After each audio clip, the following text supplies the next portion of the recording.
Algimantas esu. Ruošiu dvasinius mokytojus visai planetai.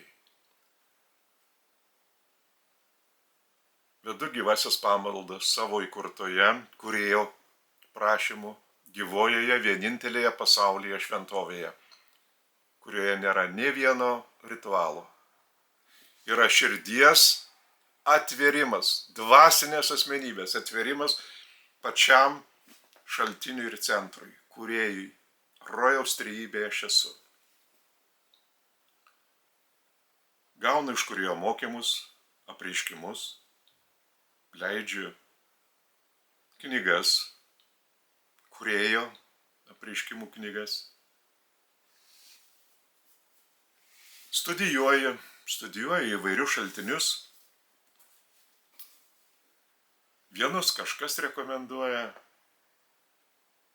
kitus atrandu, taip pat ir tavo televizijos kanale. Ir šiandien norėsiu jums pateikti keletą kanalų, kuriuos turėtumėt pamatyti. Jie ilgi, ten nėra video vaizdų, yra tiesiog atskiri tam tikri. Iš esmės tai nuotraukos ir pasakojimai. Bet jie trunka apie 1,5 valandos, daugiau negu 2 valandas. Bet jie atskleidžia tai, apie ką kalbu aš nuolat. Ir energinių virpesių dažnio poveikį žmonėms. Ir ta milžiniška tamsa, kokia egzistuoja kiekvienos šalies valdžioje, kuri gyvena baimėje. Ir ta baimė tada draudžia tiesos žodį, paliudijimą, kurį patyrė įvairių šalių kosmonautai, astronautai, apie kitų planetų kosminius laivus, kurie yra,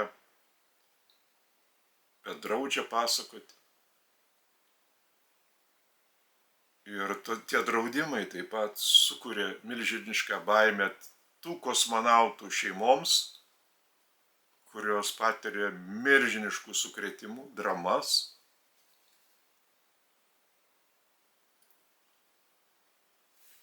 Man rekomendavo tokią knygą, aš jau rodžiau jums ją.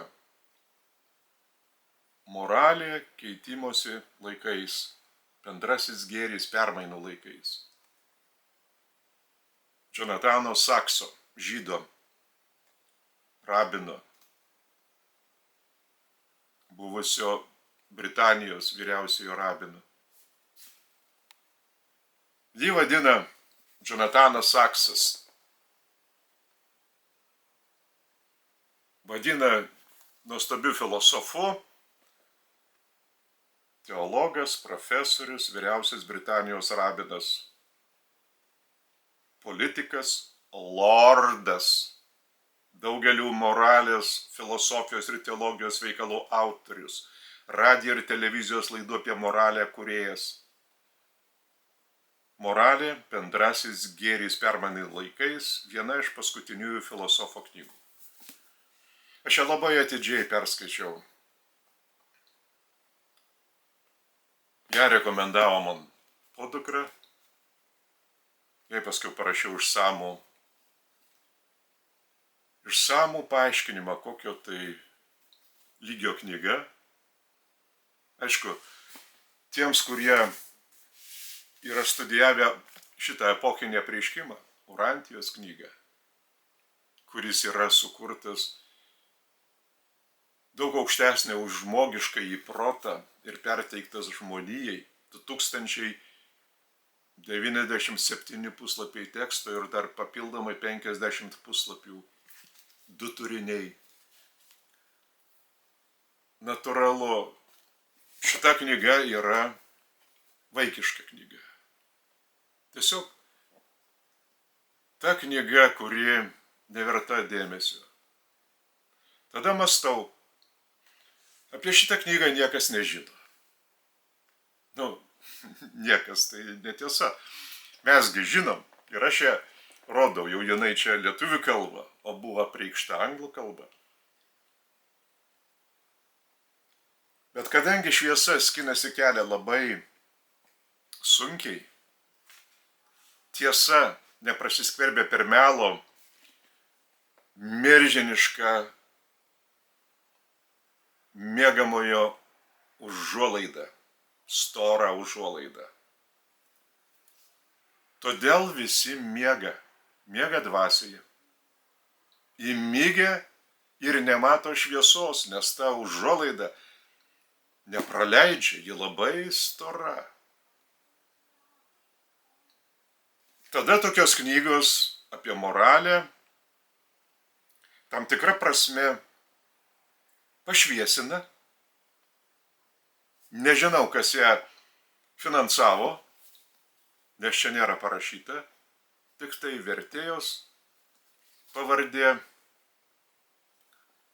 Alba Tito leidykla.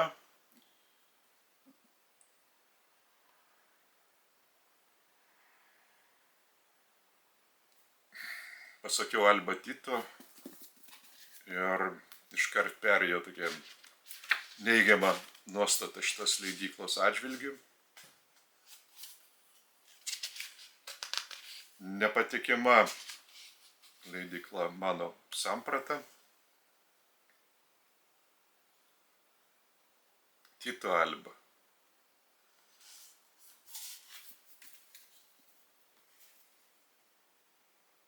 Giluminį žvilgsnių žvelgiant į šitą knygą. Tai yra žydų moralės propaganda. Subtili, pripažįsta Saksas ir krikščionybę, bet labiau protestantizmą, nurodo ir Naujojo testamento citatų nuotrupas.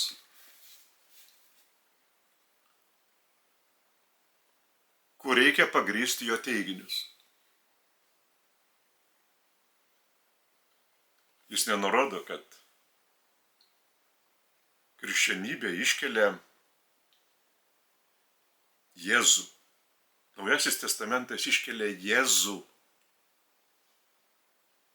kaip Dievo sūnų. Saksas nė karto nepamini Jėzaus vardo. Nė karto. Naujojo testamento citatų užbaigtų tai nematyti. Visur iškeliamas Senasis testamentas ir ypač žydų šeima.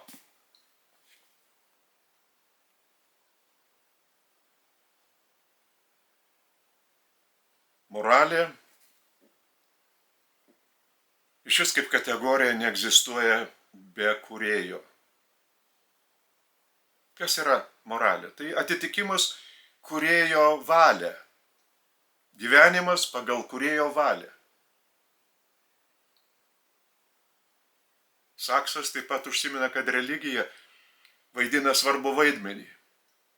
Bet vėl jisai iškelia iš praeities filosofų tam tikras nuostatas ir sustiprina Senojo testamento mintimis. Štai tikrasis šaltinis yra, kuris moralę palaiko. Kokią moralę? Žydai naikina palestiniečius Gazos sektoriuje. Čia moralė, Senojo testamento moralė. Akis už akį. Jėzus atnešė iš tikrųjų nuostatą, kuri dar neįgyvendinta. Mylėkite vienas kitą, kaip mylėjau jūs aš. Ne akis už akį. Čia yra pasenusi nuostata.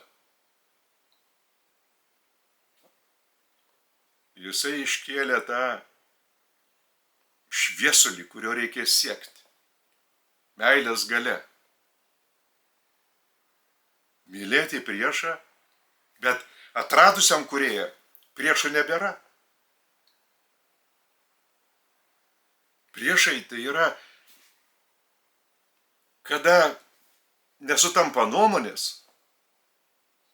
Ir jeigu vienas pradeda įžeidinėti kitą, atsiranda tam tikros ambicijos, kurios siekia tada sumenkinti priešininką, išaukštinti save. Tai puikybės patenkinimas. Ir tai prasideda nuo valdžios. Eilinis, ką jis gali, kitą asmenį kažkur sumenkinti, vieną, du. Valdžia gali priversti, kaip robotus, visuomeniai, kuri gyvena tamsos baimėje, paklust įsakymams, pradėti karą prieš kitus. Vienas žmogus priverčia kariauti visą visuomenę, net ir tuos, kurie prieš karą, kadangi jie bijo. Dėl to paklausykit labai atidžiai.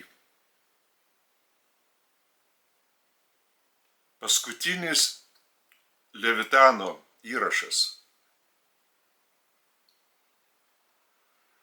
Tai žmogus, kurį Stalinas panaudojo kaip savo balsą per radiją. Ir jį graužė visą gyvenimą, kad jis paskutinę akimirką prieš iškeliaudamas iš to pasaulio paliko šitą įrašą.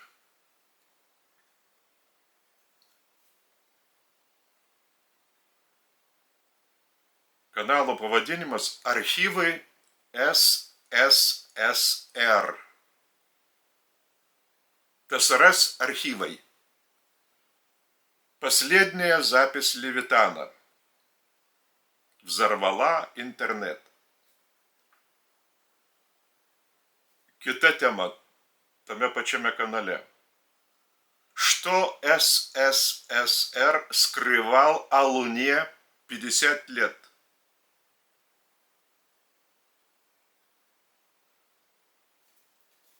Dar vienas labai svarbus, jis ilgas, beveik 2:03 valandos, bet išklausykit. СССР 2 skaitmo .0. Откровение личной секретарши Горбачева. Taip pat labai svarbus įrašas. Kanalo pavadinimas Союз времени. Союз времени. Leonov увидел это. Vien didžiosiomis raidėmis eto. Leonov kosmonautas, pirmasis išėjęs į kosmosą. Ir ten daug jūs pamatysit įvairių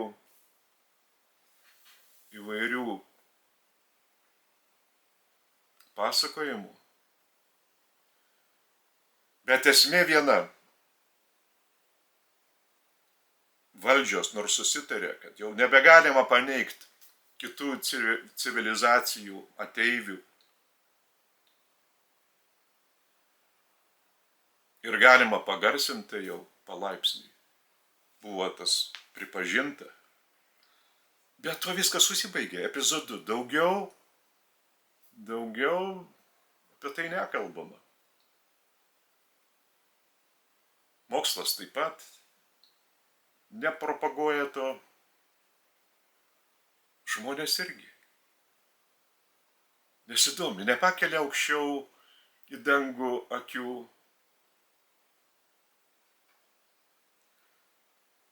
Bet visa tai prasideda nuo vidaus. Jeigu nėra viduje šviesos, žmogus neieško jos ir išorėje.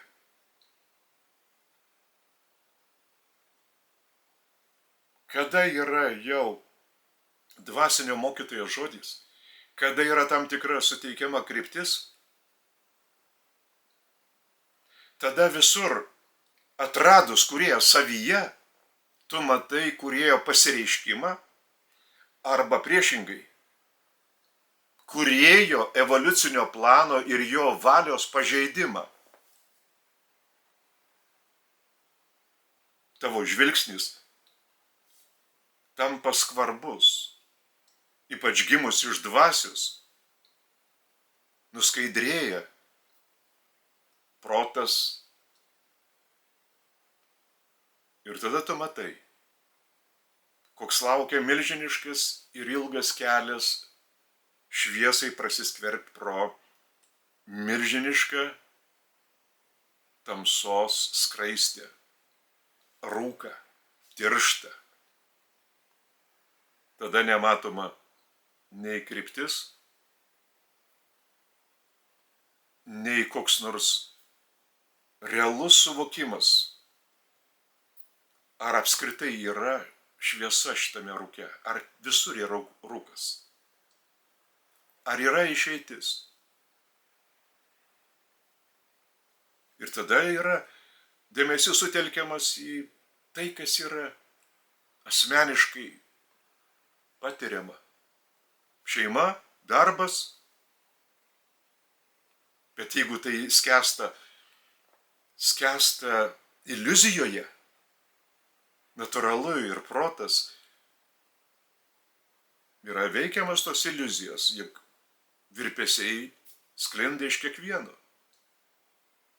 Jeigu jie sklinda kupinėm kūrėjo aukščiausių dažnių, energinių virpesių dažnių, jie veikia šviesindami net ir tuos, kurie nieko nežino apie kūrėją, arba net neigia kūrėją, bet tie virpesiai pasiekia ir persmelkia. Ir dėl to mūsų poveikis taip pat yra svarbus. Kad valdžia šviesėtų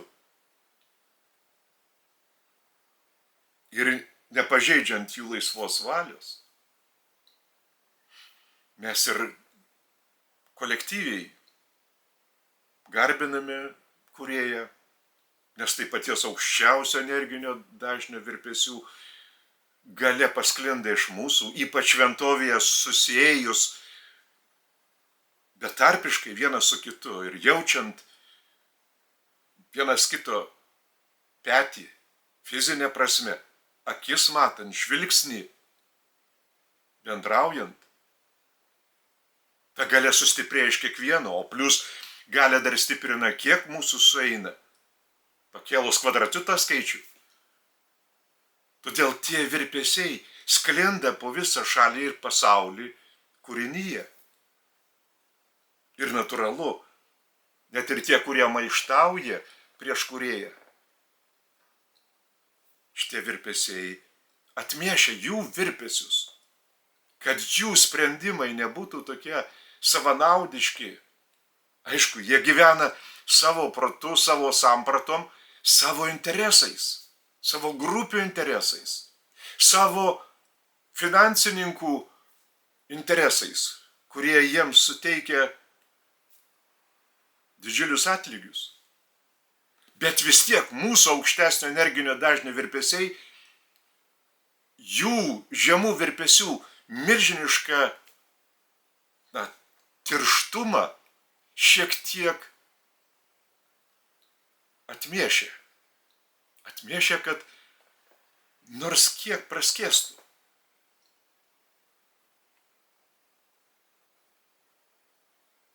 Tai yra kiekvienoj srity.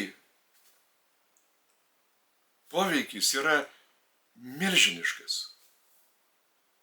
Bet tai priklauso nuo to, kiek mes, kaip orantai, suvokiam savo vidumi, ne savo intelektu išmastydami. Na taip, malda svarbi, virpesiai sklinda.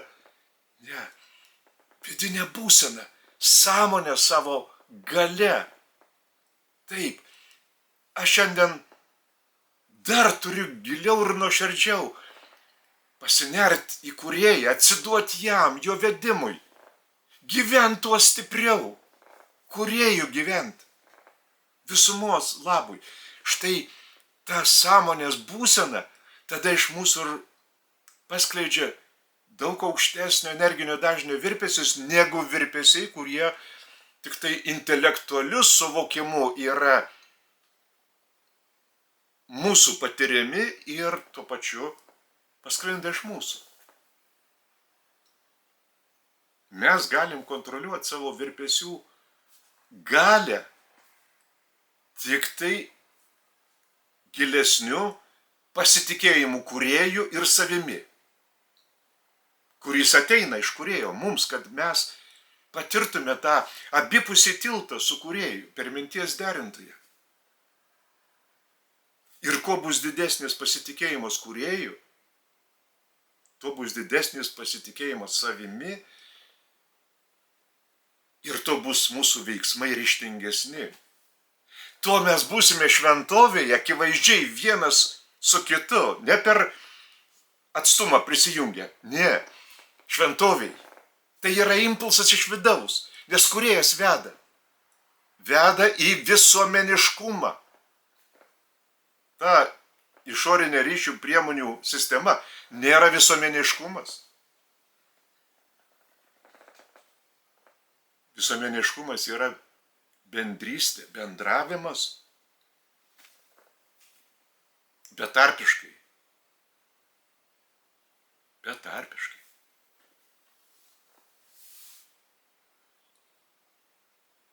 Negalima pakeisti Kūrėjo, negalima pakeisti ir visuomeniškumo. Jokiom kitokiom intelektualiom, mechaniniam, technologiniam priemonėm. Ne. Visuomeniškumas kūriamas gyvų gyvenimu, Kūrėjo kolektyviniu garbinimu, šventovėje betarpiškai ir tuo pačiu veikiant taip, kaip veda Kūrėjas iš vidaus, visų gerovį, bet jaučiant meilės motyvą. Meilės motyvą. Tai ne baimė, tai nenoras pasireikšti taip, kaip girdi, sakykime, mano nuolatinį raginimą. Ne. Tai yra impulsas,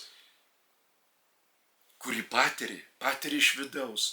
Meilės apraiška. Visiems gera tai patirti. Ir tada nori padėti. Ir tiems klystantiems ir esantiems aukštuose postuose.